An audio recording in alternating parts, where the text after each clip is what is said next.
The movie is set in a small, isolated American town named Perfection, which is surrounded by mountains and cliffs on 3 sides and connected to the rest of the country by a single narrow road. We are then introduced to the protagonists, 2 friends, Valentine Val McKee and Earl Bassett, who are among the few residents of Perfection. They are known for being the handymen of the town, as they engage in odd jobs like watching cattle for farmers, draining sewage, laying pipe, if you're Kevin Bacon, and disposing of garbage. Earl is more mature, older, and likes to plan things ahead, while Val is more spontaneous in nature and likes to live in the moment. Whenever the 2 men reach an impasse, they resolve it like grown adult men by playing rock, paper, scissors. On the way to their next gig, they notice an unfamiliar person with lots of equipment on the side of the road. It turns out to be a female student from a nearby university working on her project. A hot-blooded Val gets excited after seeing the girl and rashly drives towards her, but when they reach her, his expectations aren't met, causing him to be disappointed. The girl then introduces herself as Rhonda LeBecq, a seismology student. She asks them about drilling and blasting activities around the town, as her seismograph has been picking up strange readings. "Sorry," says Kevin, "that was me." However, the men appear to be unaware, and they soon depart. Elsewhere, Rhonda sets up her equipment to collect readings of the area. Unbeknownst to her, something huge starts crawling beneath the ground and moves towards her. It almost manages to catch her, but Rhonda gets into her vehicle in the nick of time and drives away. On the other hand, the 2 men finish disposing of the garbage and stop for a drink. Val takes pride in their ability of taking care of the garbage like no other, but then laments on being forced to do such menial jobs. He says that they have to set their bars a little higher. They do just that by going to a teenager named Melvin's house for their sewage removal gig, but they find the job difficult and start blaming each other. Their argument is eventually interrupted when the sewage pipe bursts open and they get showered in nasty sewage. Finally fed up, Earl and Val pack their stuff and leave Perfection for good. Along the way, they are stopped by Nancy, who runs a pottery business and lives with her daughter Mindy. Nancy offers the 2 guys a month-long gig with free lunch and beer, but having resolved to leave the town for good, they decline the offer. On their way out of town, they notice a man on a transmission tower. Upon closer inspection, Val identifies the man as the town's drunkard, Edgar. Seeing him immobile and unresponsive, they decide to get him down. The 2 play a game of rock, paper, scissors as usual, and Val is chosen for the mission. He then slowly goes up and reaches Edgar, only to find him dead and a rifle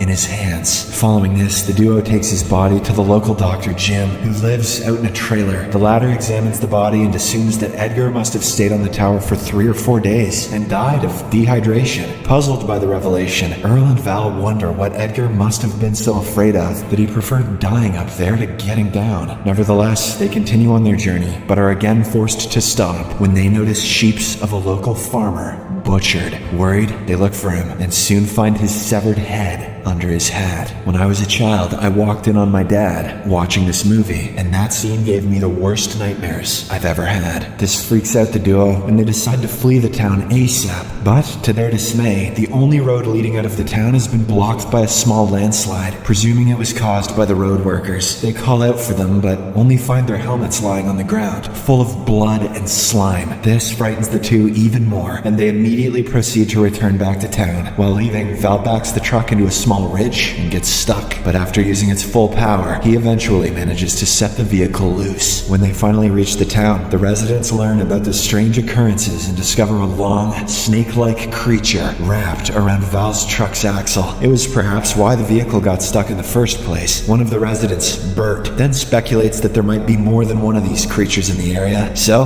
they must be really careful. He and his wife Heather are revealed to be survivalists who have stored a lot of weapons and ammunition in case anything goes wrong. At night, Jim and his wife Megan decide to rest after working non-stop to build their house. Just then, they notice a steam vent coming out from the ground. Megan appears to be worried, but Jim speculates that they may have discovered natural gas and goes to investigate. Out of nowhere, the ground beneath him gives way and he is pulled inside by an unseen force. Megan desperately tries to dig him out, but a snake-like creature emerges and angrily hisses at her. Terrified, she runs back to her car and locks herself in, but before she can drive away, the car itself starts to sink. Back at the town, with the telephone services out and the road blocked, Val and Earl decide to set out on horses to bring help. On their way to the city, they pass through Jim's trailer. They look around for the doctor and his wife, but to no avail. Just then, they hear the sound of a radio coming from beneath the ground. Upon inspection, they learn that Jim's car has been buried vertically into the ground. The sight horrifies them, but they have no choice but to continue on their journey. After a while, the two reach the middle of the desert and the area looks to be safe, but suddenly their horses start acting up and throw them off. The mysterious creature then appears from underground and devours the horses. Pissed, Val brings out his gun and shoots at it, but this only enrages the beast. The two friends then run towards the Rocky Mountains and try to jump across a concrete ditch, but end up falling into it. Fortunately, the creature doesn't notice the concrete wall and slams against it, killing itself. As they breathe a sigh of relief, Rhonda shows up out of nowhere. She inspects the creature and speculates that it must have been subterranean, as it doesn't have eyes. Val and Earl are intrigued by the finding, and they plan on selling the unique creature's corpse for money. But just then, Rhonda checks her seismographs and worryingly reveals that there are more of such creatures around here. Not long after, they feel the earth moving and realize that it's coming for them. The trio quickly gets out of the ditch and takes shelter above a huge rock that the creature can't climb. They then wait for the monster to leave, but every time they set foot on the ground, it appears. And he wants those feet. Frustrated, Val wonders if the creature is listening to their conversation, since it can neither hear nor smell. Rhonda speculates that the creature senses seismic vibration and hears every move they make on the rock, as it is the perfect conductor. Left with no choice, the trio is forced to spend the night on the rock. In the morning, Rhonda comes up with an idea and they pole vault their way to her truck. They then start the vehicle and quickly flee to Perfection. In the next scene, the group reaches a department store where most of the town dwellers have gathered. They assert that they must abandon Perfection as the creature is progressively moving towards them. Rhonda suggests that they hike to the nearest city through the mountains in the west. Those mountains are made of granite, and the creatures can only move through loose soil that covers the valley. As the group continues discussing, they suddenly hear Melvin screaming from outside. Upon inspection, they find him shit scared on a light pole. The town residents assume that Melvin is playing another prank and order him to get down right now. But this is when the creature suddenly appears from beneath. Panicked, everyone flees the area and rushes indoors. Despite making no noise or vibration, the creature hovers beneath the store where Rhonda and the others have taken shelter. When they closely listen for vibration that may have attracted the creature, they hear little Mindy hopping around on her pogo stick with headphones on. Friggin' 90s, gonna get her killed. Sensing the imminent danger, Val makes a bold move. He runs out of his hiding place and grabs Mindy right before the creature devours her pogo stick. Nancy then grabs her daughter Mindy and runs towards their home, while the creature chases Val to his truck.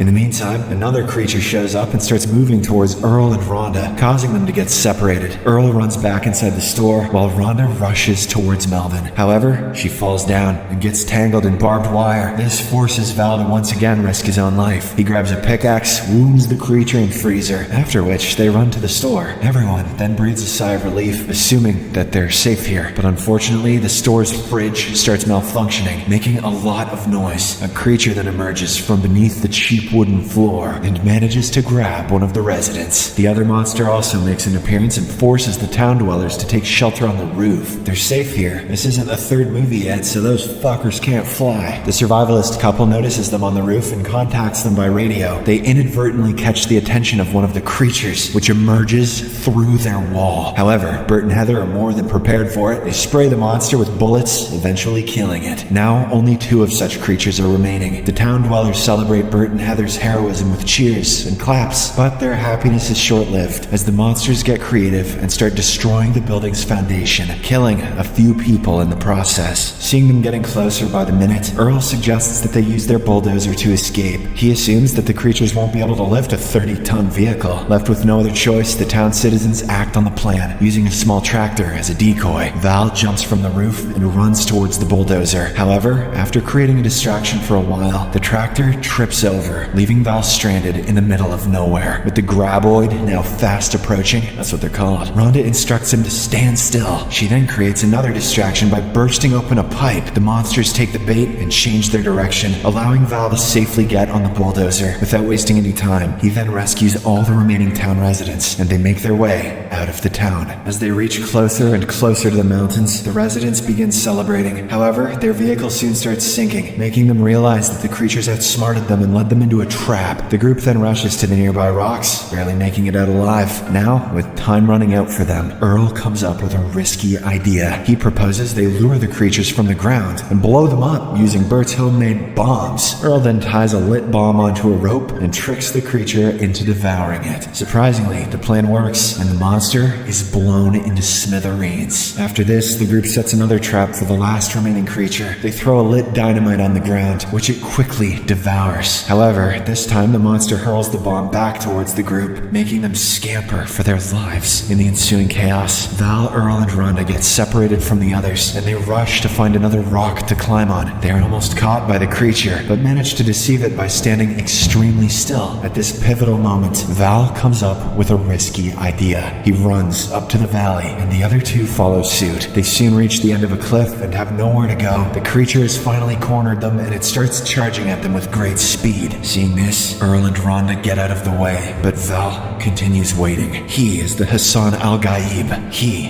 is going to ride this thing. He eventually jumps away at the last second, causing the creature to fly off the cliff and land onto the sharp rocks below, causing its demise. The movie ends as the townspeople celebrate their victory over the creatures, while Val and Rhonda engage in a passionate kiss.